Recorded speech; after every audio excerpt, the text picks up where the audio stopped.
नमस्कार दोस्तों, स्वागत है आपका विजडम बुक सार चैनल पर, जहां हम आपको सुनाते हैं दुनिया की सबसे प्रेरक किताबों की कहानी, उस अंदाज में जो दिल को छू जाए। थोड़ा रुककर गर्व से आज हम लेकर आए हैं एक ऐसी आत्मकथा जिसने भारत को उड़ना सिखाया। एक ऐसे इंसान की कहानी जिसने गरीबी में जन्म लिया पर सपनों से आसमान जीत लिया। दोस्तों, ये है wings of fire, doctor APJ Abdul Kalam की जीवन कथा। दक्षिण भारत के तट पर तमिलनाडु के एक छोटे से गांव रामेश्वरम में एक साधारण परिवार में एक बच्चा जन्मा, अबुल पकीर जैनुलाब्दीन अब्दुल कलाम। साल था 1931, तारीख 15 अक्टूबर। समुद्र के किनारे बसे उस शांत गांव में हवा में नमक की महक घुली रहती थी और सुबह सुबह मंदिर की घंटियां व अजान की आवाज एक साथ गूंजती थीं। उसी वातावरण में पले बढ़े कलाम बचपन से ही शांति, धर्म, मेहनत और एकता के प्रतीक बन गए। गांव, परिवार और बचपन की सादगी। कलाम के पिता जैनुलाब्दीन एक नाविक थे।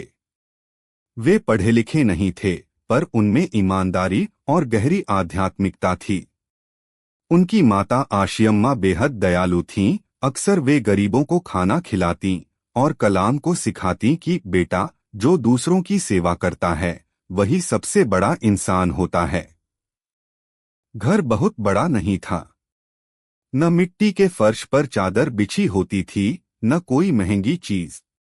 पर घर में था तो बस संस्कार, सादगी और उम्मीदों की रोशनी। कलाम अक्सर समुद्र किनारे बैठकर आसमान में उड़ते पक्षियों को देखा करते। वो पूछते, अम्मा, क्या मैं भी इन पक्षियों की तरह उड़ सकता हूँ?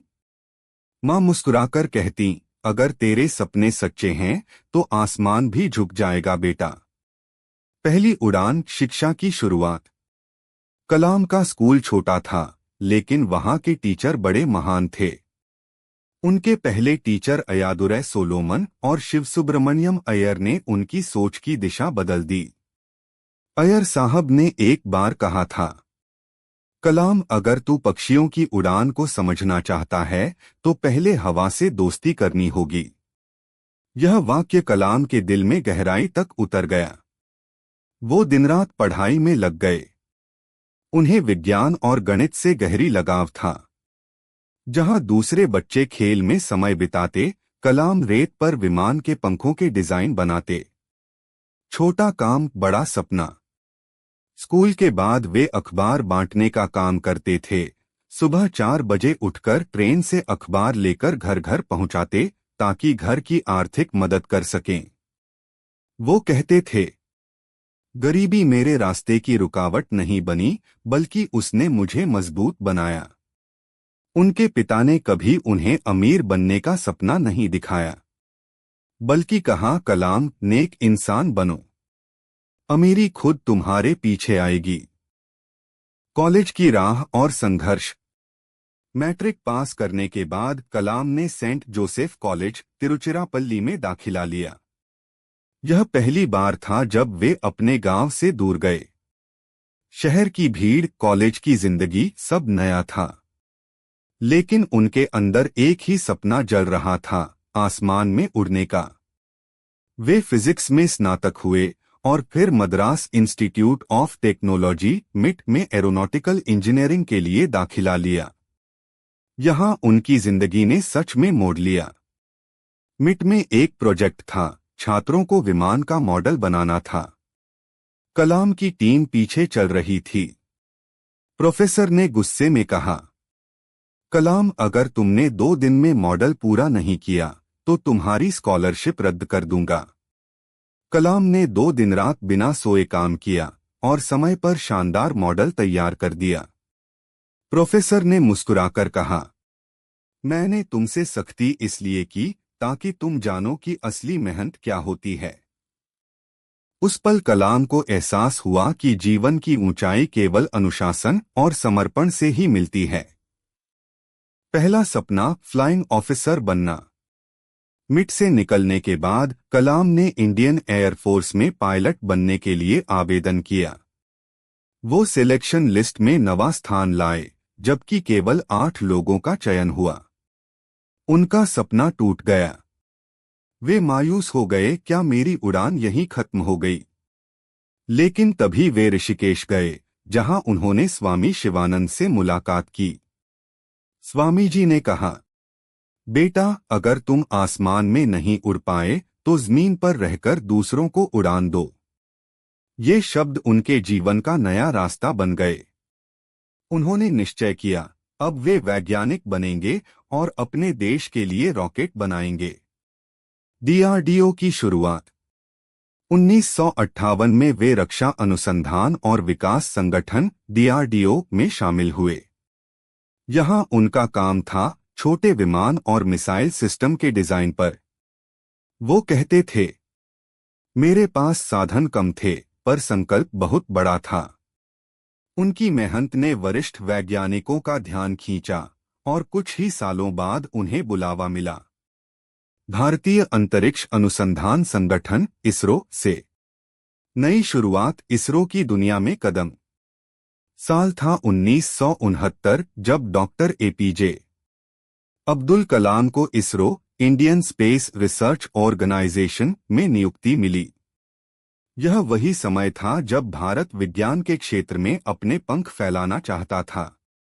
देश के पास संसाधन कम थे पर सपने बहुत बड़े। कलाम ने जब पहली बार Thumba equatorial rocket launching station TERLS में कदम रखा तो उन्होंने देखा, साधारण सी इमारतें, पुराने उपकरण, पर हर वैज्ञानिक की आंखों में जोश और जज्बा था। यहां से शुरू हुई भारत के अंतरिक्ष इतिहास की एक नवीन उड़ान। कलाम ने मुस्कुराते हुए कहा था, हमारे पास न पैसे थे न आधुनिक साधन, पर हमारे पास विश्वास था कि भारत भी अंतरिक्ष में उड़ान भर सकता है। पहला मिशन SLV-3 का सपना इसरो में उनका सबसे बड़ा प्रोजेक्ट था। SLV-3 सैटेलाइट लॉन्च व्हीकल, यानी भारत का पहला स्वदेशी रॉकेट जो उपग्रह को अंतरिक्ष में पहुंचाएगा। इस टीम में थे कुछ युवा वैज्ञानिक, कुछ अनुभवी इंजीनियर, पर सभी के नेता थे डॉक्टर कलाम। दिनरात की मेहनत, अनगिनत असफल प्रयोग और असंख्य चुनौतियां। कभी बजट की कमी, कभी तकनीकी दिक्कत। फिर भी कलाम कहते थे, अगर आप सपना देख सकते हैं तो उसे पूरा भी कर सकते हैं। विफलता की आग में तपना। पहली बार जब SLV-3 को लॉन्च किया गया, साल था 1979। पूरा देश सांसें थामे टीवी स्क्रीन पर देख रहा था। काउंटडाउन शुरू हुआ। 3, 2, 1, फायर। रॉकेट आसमान की ओर उठा, पर कुछ ही क्षणों बाद वह दिशा से भटक गया और समुद्र में गिर गया। मिशन असफल रहा। पूरा कमरा सन्नाटे में डूब गया। टीम के चेहरे झुके हुए थे। मीडिया ने इसे विफलता कहा, पर तभी इसरो के प्रमुख डॉक्टर सतीश धवन ने सबके सामने घोषणा की, यह असफलता डॉक्टर कलाम की नहीं बल्कि मेरी है। उन्होंने पूरी मेहनत की है। अगली बार हम जरूर सफल होंगे। यह सुनकर कलाम की आंखों में आंसू आ गए। उन्होंने तय किया, अब हम हार नहीं मानेंगे। 1980 विजय का सूर्योदय। एक साल बाद 18 जुलाई 1980 सुबह 8 बजे श्रीहरिकोटा रेंज से एक बार फिर SLV-3 लॉन्च किया गया। इस बार सब कुछ शांत था। काउंटडाउन शुरू हुआ। 3, 2, 1, फायर। रॉकेट ने आसमान को चीरते हुए ऊंचाई पकड़ी और कुछ मिनटों बाद भारत का पहला स्वदेशी उपग्रह रोहिणी-1 रोहिणी सैटेलाइट सफलतापूर्वक कक्षा ऑर्बिट में पहुंच गया। पूरा देश खुशी से झूम उठा। कलाम की आंखों में आंसू थे पर दिल में मुस्कान, क्योंकि ये सिर्फ रॉकेट की उड़ान नहीं थी, ये था एक राष्ट्र के आत्मविश्वास की उड़ान, नम्रता और टीम की भावना। सफलता के बाद जब मीडिया ने डॉक्टर कलाम से पूछा, आपको कैसा लग रहा है, उन्होंने बस इतना कहा, ये मेरी नहीं, भारत की टीम की जीत है। वे हमेशा कहते थे, एक लीडर वही है जो असफलता की जिम्मेदारी खुद लेता है और सफलता का श्रेय अपनी टीम को देता है। उनकी यह सोच बाद में हर युवा वैज्ञानिक के लिए प्रेरणा का सूत्र बन गई। मिसाइल मैन की राह की शुरुआत 1980 के दशक में भारत को आत्मनिर्भर बनाने के लिए एक बड़ा कार्यक्रम शुरू हुआ, integrated guided missile development programme IGMDP। इस मिशन का नेतृत्व करने के लिए चुना गया डॉक्टर APJ अब्दुल कलाम को। उनका उद्देश्य था भारत को अपनी स्वदेशी मिसाइल तकनीक देना, ताकि हमारा देश किसी पर निर्भर न रहे। उन्होंने 5 प्रमुख मिसाइलों का सपना देखा। पृथ्वी धरती से धरती पर मार करने वाली, त्रिशूल तेज और सटीक हवाई रक्षा के लिए, आकाश में उड़ने वाली मिसाइल, नाग टैंक नष्ट करने वाली मिसाइल, अग्नि लंबी दूरी तक मार करने वाली सामरिक मिसाइल। और इसी यात्रा में उन्हें मिला नाम इंडियाज मिसाइल मैन, भारत के मिसाइल मैन। अग्नि की ज्वाला, आत्मनिर्भर भारत की पहचान। साल था 1989। भारत ने अपनी पहली बैलिस्टिक मिसाइल अग्नि का परीक्षण किया।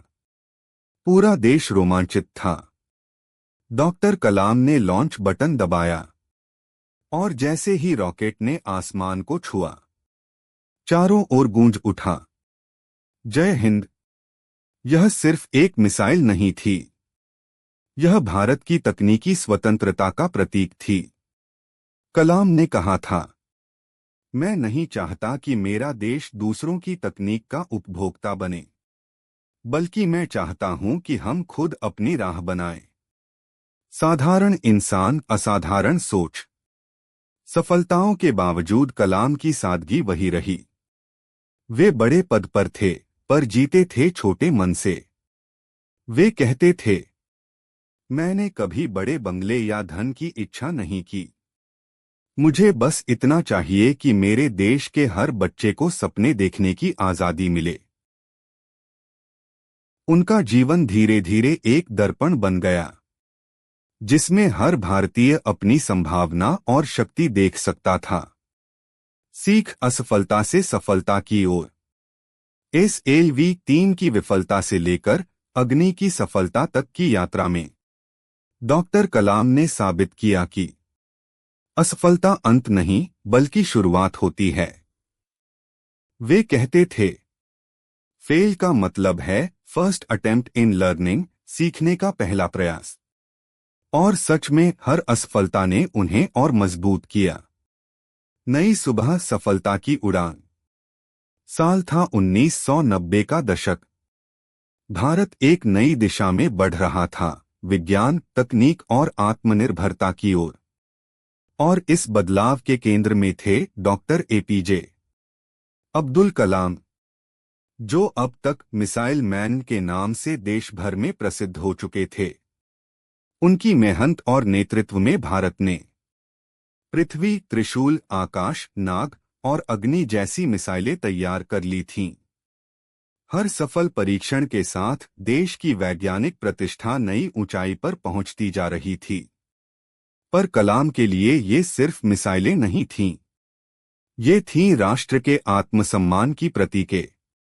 पोखरण का गर्जन, परमाणु शक्ति की घोषणा। साल था 1998।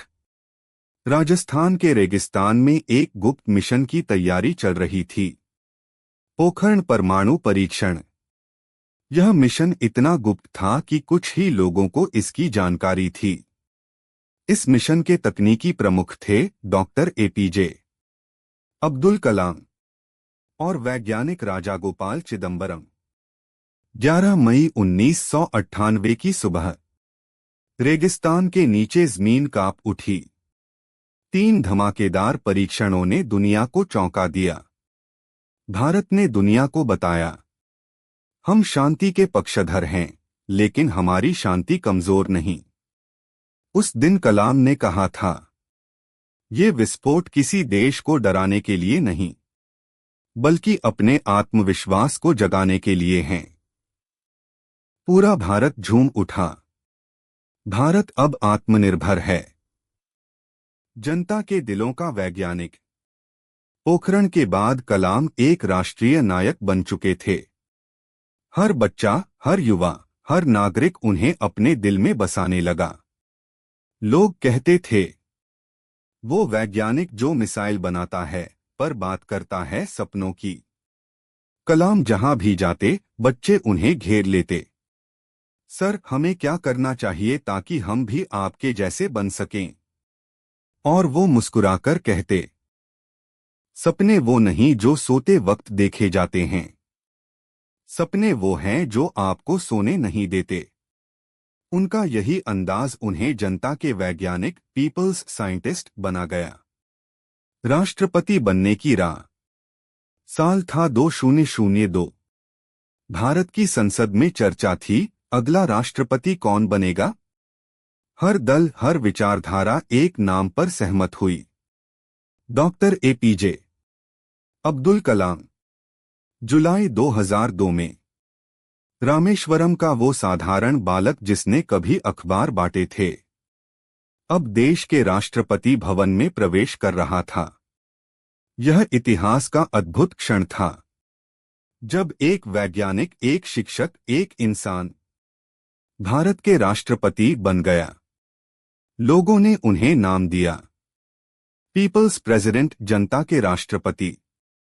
राष्ट्रपति भवन में एक साधारण इंसान। राष्ट्रपति बनने के बाद भी कलाम वही पुराने कलाम रहे। वे आलीशान जीवन नहीं चाहते थे। राष्ट्रपति भवन के बगीचे में बच्चों से बात करना, वैज्ञानिकों से मिलना, युवाओं को प्रेरित करना, यही उनका असली काम था। वे कहते थे, राष्ट्रपति होना मेरा पद है, पर शिक्षक होना मेरी पहचान। एक बार एक बच्चे ने उनसे पूछा, सर, आप इतने बड़े आदमी बन गए, फिर भी इतने सरल कैसे हैं? कलाम मुस्कुराए और बोले, क्योंकि मैं हर दिन यह याद रखता हूं कि मैं भी कभी एक बच्चा था। पुस्तकें और प्रेरणा। राष्ट्रपति रहते हुए और उसके बाद भी कलाम ने कई किताबें लिखीं, जिनमें से सबसे प्रसिद्ध हैं विंग्स ऑफ फायर, आत्मकथा, इग्नाइटेड माइंड्स, प्रज्वलित मन, इंडिया 2020, माई जर्नी। इन किताबों में उन्होंने एक ही संदेश दिया, भारत का भविष्य उसके युवाओं के हाथ में है। वे हर व्याख्यान में कहते थे, अगर तुम अपने जीवन को महान बनाना चाहते हो, तो पहले अपने सपनों को महान बनाओ। हर बच्चे के दिल में एक शिक्षक। कलाम का सबसे प्रिय कार्य था बच्चों से बातचीत। वे कहते थे, मुझे बच्चे पसंद हैं क्योंकि उनमें भविष्य बसता है।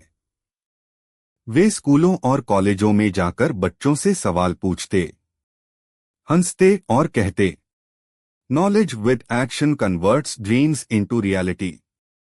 ज्ञान जब कर्म से जुड़ता है तो सपने हकीकत बनते हैं। उनकी एक सभा में हजारों बच्चे होते और हर बच्चे को लगता, सर मेरे दिल से बात कर रहे हैं। जीवन का अंतिम अध्याय। 27 जुलाई 2015।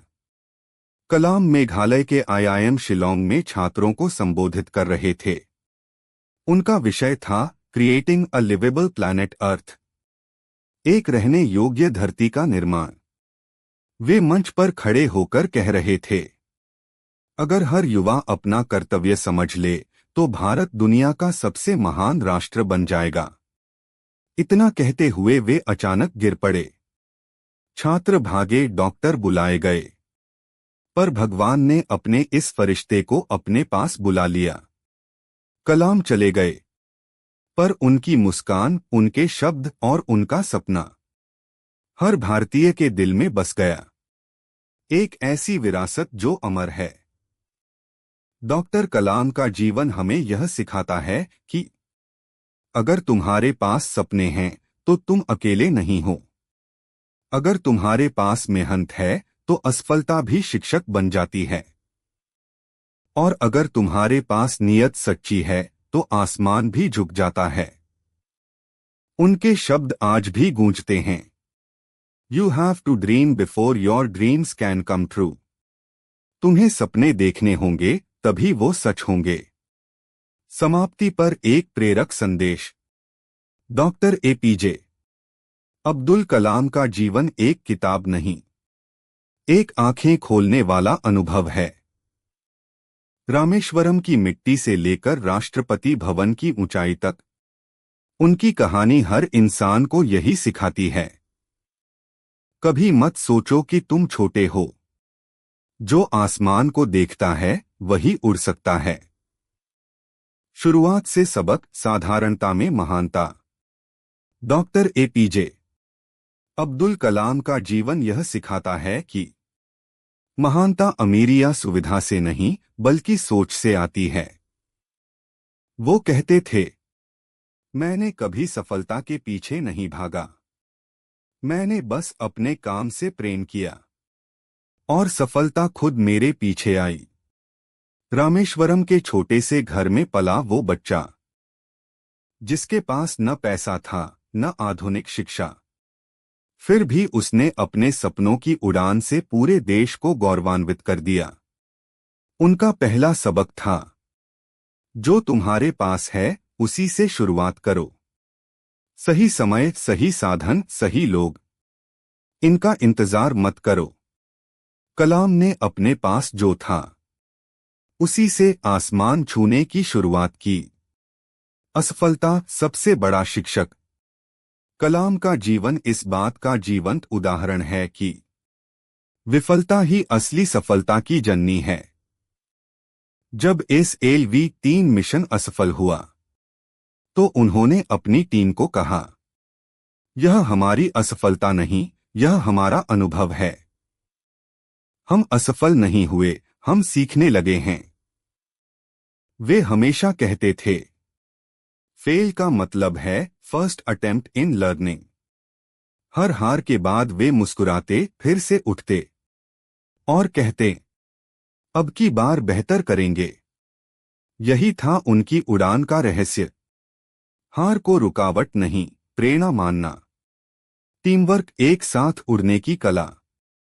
डॉक्टर कलाम का विश्वास था कि कोई भी सपना अकेले पूरा नहीं होता।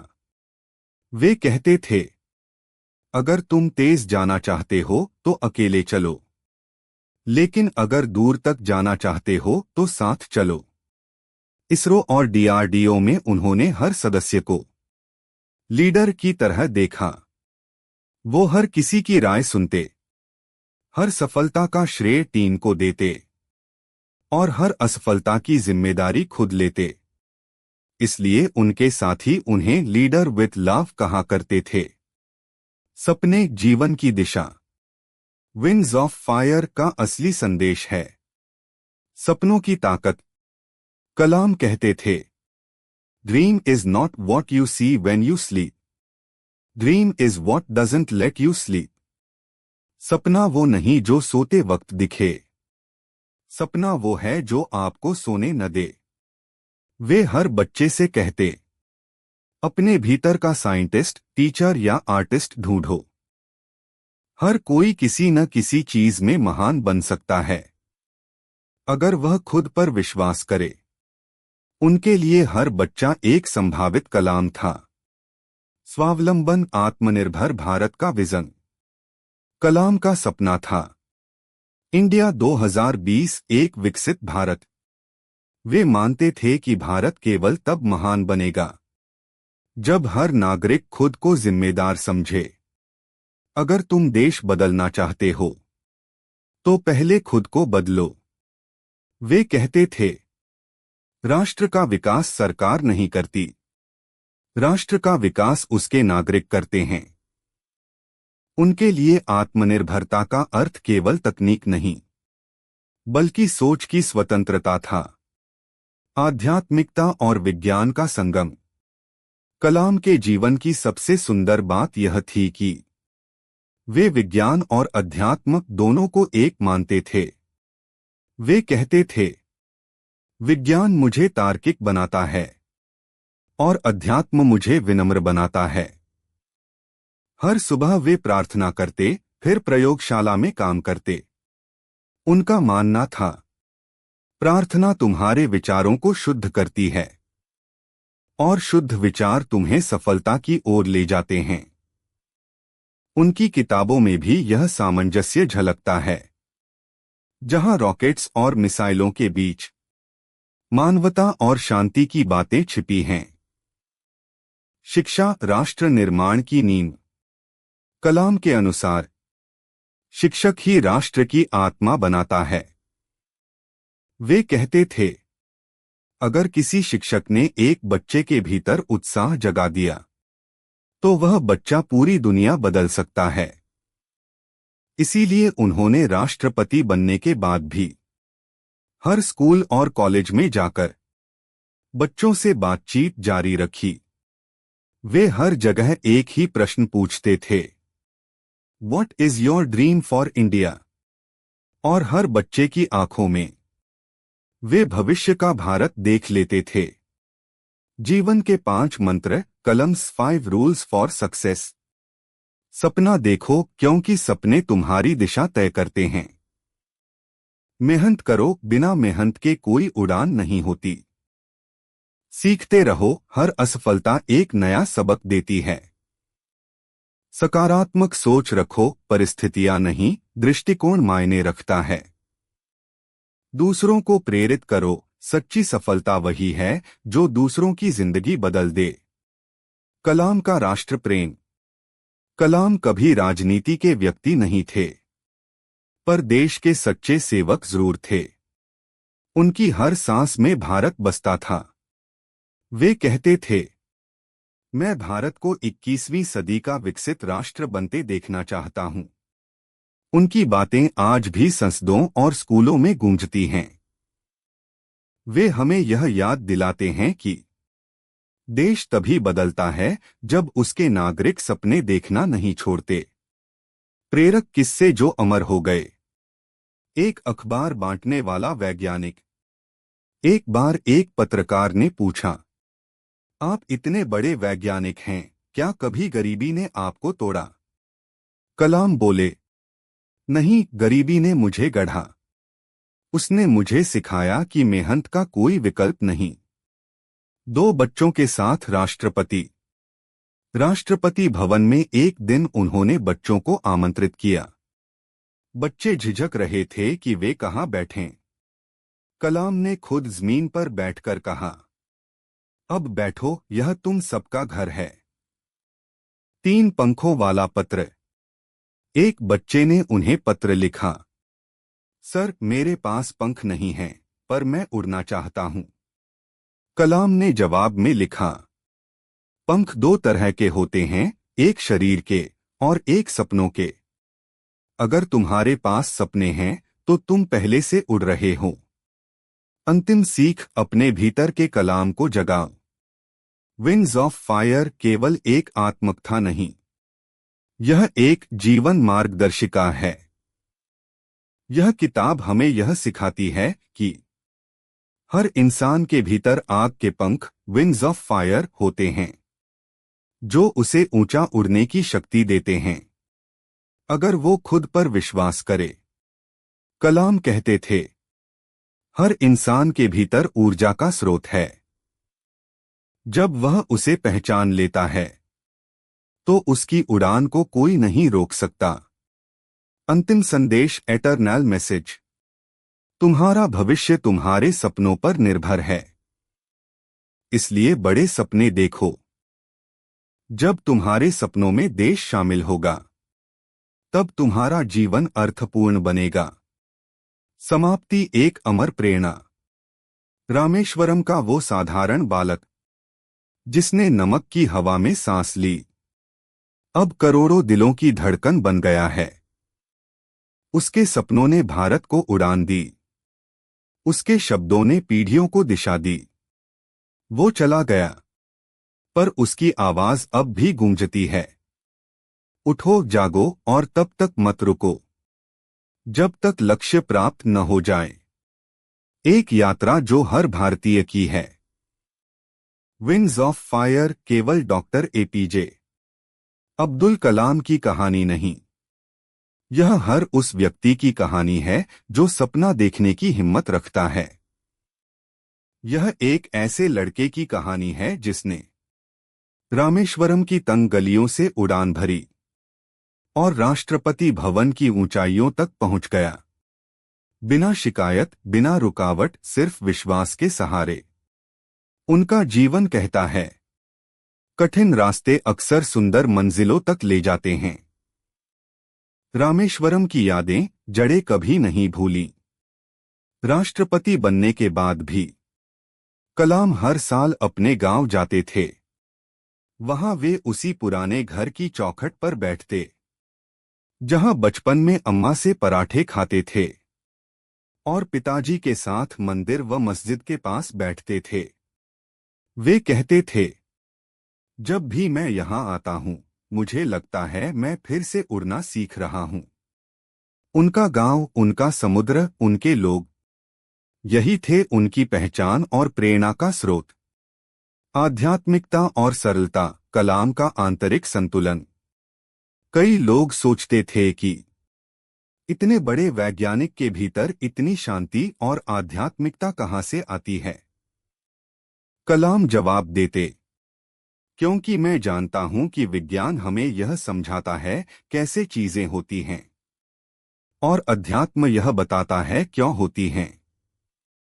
वो सुबह सूर्योदय से पहले उठते, रामचरितमानस, कुरान और गीता तीनों पढ़ते। उनका विश्वास था, हर धर्म एक ही मंजिल की ओर ले जाता है, मानवता। सपनों के बीज बच्चों के दिलों में। कलाम ने अपने जीवन के अंतिम वर्षों में लगभग 25 लाख छात्रों से मुलाकात की। हर बार वे कहते, युवा ही देश की असली ताकत हैं। एक बार एक छात्र ने पूछा, सर मैं गरीब हूं, क्या मैं वैज्ञानिक बन सकता हूं? कलाम बोले, तुम्हारे सपने अमीर हैं, यही काफी है। वे मानते थे कि हर बच्चे के भीतर एक अग्नि, फायर होती है। उसे बस सही दिशा चाहिए। भारत 2020 उनका सपना, हमारा लक्ष्य। कलाम का सपना था डेवलप्ड इंडिया 2020। उन्होंने कहा था, भारत के पास ऊर्जा, प्रतिभा, संसाधन और आत्मा है। अब बस हमें अपने इरादे मजबूत करने हैं। उनकी नजर में भारत को विकसित बनाने के 5 स्तंभ थे। शिक्षा, विज्ञान और तकनीक, आत्मनिर्भर अर्थव्यवस्था, नैतिकता, एकता और राष्ट्र प्रेम। वे कहते थे, अगर हर भारतीय अपने क्षेत्र में उत्कृष्टता हासिल करे तो भारत महान बनेगा। यह गणित नहीं, सच्चाई है। 10 प्रेरक क्षण, टॉप 10 इंस्पिरेशनल मोमेंट्स। एक, पहली कमाई। अखबार बांटते समय कमाए पहले पैसों से उन्होंने अपने पिता के हाथ चूमे और महसूस किया कि मेहनत का स्वाद सबसे मीठा होता है। 2, पहली असफलता। SLV3 की विफलता के बाद भी हार न मानना उनकी असली सफलता की नींव बनी। 3, पहली सफलता। 1980 में रोहिणी सैटेलाइट की उड़ान, जिसने भारत को अंतरिक्ष में जगह दिलाई। 4, टीम स्पिरिट। जब टीम गिरती है नेता उठाता है और जब टीम उड़ती है नेता पीछे हट जाता है। 5, पोखरण परीक्षण। देश को परमाणु शक्ति घोषित करना भारत की आत्मनिर्भरता का प्रतीक बना। 6, राष्ट्रपति पद की शपथ। रामेश्वरम का बेटा जब राष्ट्रपति बना तो हर माँ को यकीन हुआ कि उसका बेटा भी कर सकता है। 7 बच्चों से प्रेम। राष्ट्रपति भवन में बच्चों के साथ जमीन पर बैठकर बात करना उनकी सादगी का प्रतीक। 8 अंतिम भाषण। आईआईएम शिलोंग में बोलते हुए अंत तक भारत के भविष्य की बात करना।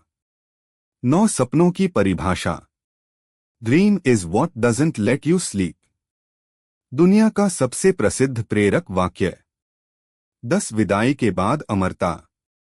उनका शरीर भले चला गया, पर उनके विचार हर दिल में बस गए। मृत्यु नहीं, मिशन का विस्तार। 27 जुलाई 2015।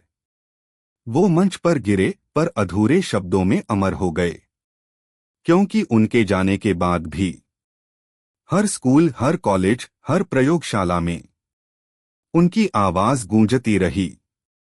तुम्हें खुद को जलाना होगा, तभी तुम दूसरों को रोशनी दे सकोगे। उनका जाना एक अंत नहीं था, वो तो एक नए भारत की शुरुआत थी। विंग्स ऑफ फायर असली अर्थ। विंग्स ऑफ फायर का शाब्दिक अर्थ है आग के पंख, पर असली अर्थ है वो आंतरिक ऊर्जा जो तुम्हें ऊपर उठाती है, चाहे परिस्थितियां कैसी भी हों।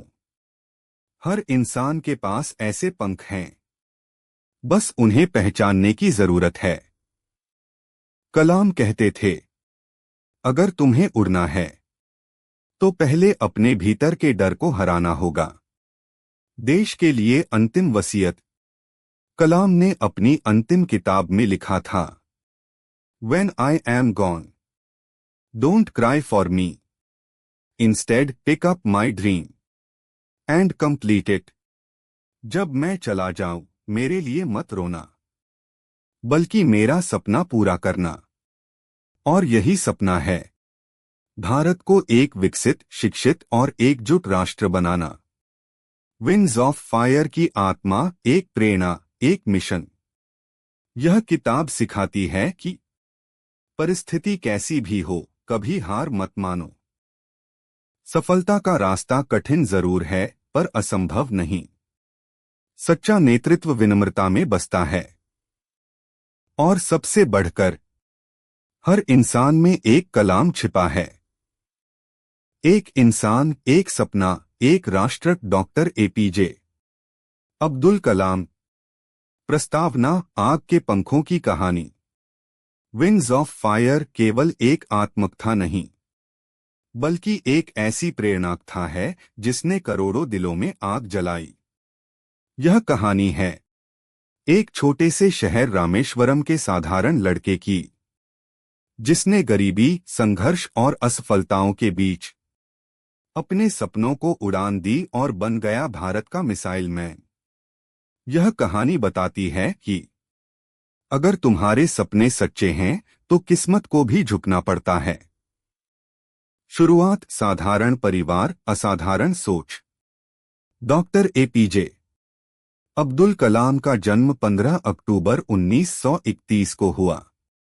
उनके पिता जैनुलाब्दीन एक साधारण नाविक थे और मां आशियम्मा धार्मिक व दयालु महिला। बचपन में कलाम अखबार बांटकर अपने घर का खर्च चलाते थे, पर उनके दिल में एक सपना था, आसमान में उड़ने का। उनकी सोच तब से थी, कठिनाई कोई रुकावट नहीं, बल्कि सीखने का अवसर है। शिक्षा और संघर्ष की राह। स्कूल में वे औसत छात्र थे, लेकिन उनकी जिज्ञासा और लगन ने उन्हें अलग बनाया। उन्होंने भौतिकी और एरोनॉटिकल इंजीनियरिंग पढ़ी। जब वे डीआरडीओ में शामिल हुए, तो उनकी यात्रा शुरू हुई भारत के रक्षा स्वावलंबन की दिशा में। फिर इसरो, भारतीय अंतरिक्ष अनुसंधान संगठन में उन्होंने सैटेलाइट लॉन्च व्हीकल SLV-3 पर काम किया। पहला प्रयास असफल रहा, रॉकेट लॉन्च नहीं हुआ और सब कुछ खत्म सा लगा। पर उनके गुरु सतीश धवन ने कहा, अगर टीम असफल होती है तो असफलता मेरी है, और अगर सफल होती है तो सफलता तुम्हारी। यह क्षण कलाम के नेतृत्व की नींव बन गया। सफलता की उड़ान, भारत की मिसाइल शक्ति।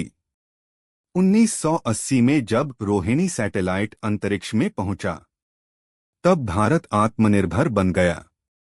इसके बाद शुरू हुआ मिसाइल प्रोजेक्ट अग्नि, पृथ्वी, त्रिशूल, आकाश, नाग। ये सब उनके नेतृत्व में सफल हुए। कलाम कहते थे, सफलता उन्हीं को मिलती है जो असफलता से डरते नहीं। उनकी टीम ने भारत को न सिर्फ तकनीकी रूप से मजबूत बनाया, बल्कि युवाओं के अंदर देशभक्ति और आत्मविश्वास की आग भी जगाई। पोखरण, भारत की शांति की शक्ति। 1998 का पोखरण परमाणु परीक्षण भारत की शांति और शक्ति का प्रतीक बना। कलाम और डॉक्टर चिदंबरम के नेतृत्व में भारत ने दुनिया को बताया कि हम किसी पर हमला नहीं करना चाहते, पर अपने देश की रक्षा करने में सक्षम हैं। उस दिन से भारत की छवि बदल गई और उस सफलता के पीछे था डॉक्टर कलाम का विज्ञान, संकल्प और राष्ट्र प्रेम। राष्ट्रपति भवन, जनता का वैज्ञानिक। 2002 में जब वे भारत के राष्ट्रपति बने, तो पूरा देश भावुक हो गया। एक वैज्ञानिक, एक शिक्षक, एक सपनों का सिपाही अब राष्ट्रपति था, लेकिन वही विनम्र मुस्कान लिए हुए।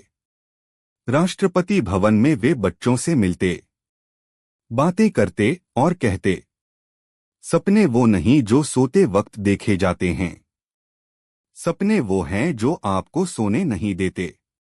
उनका राष्ट्रपति कार्यकाल इतिहास का सबसे प्रेरक काल बन गया।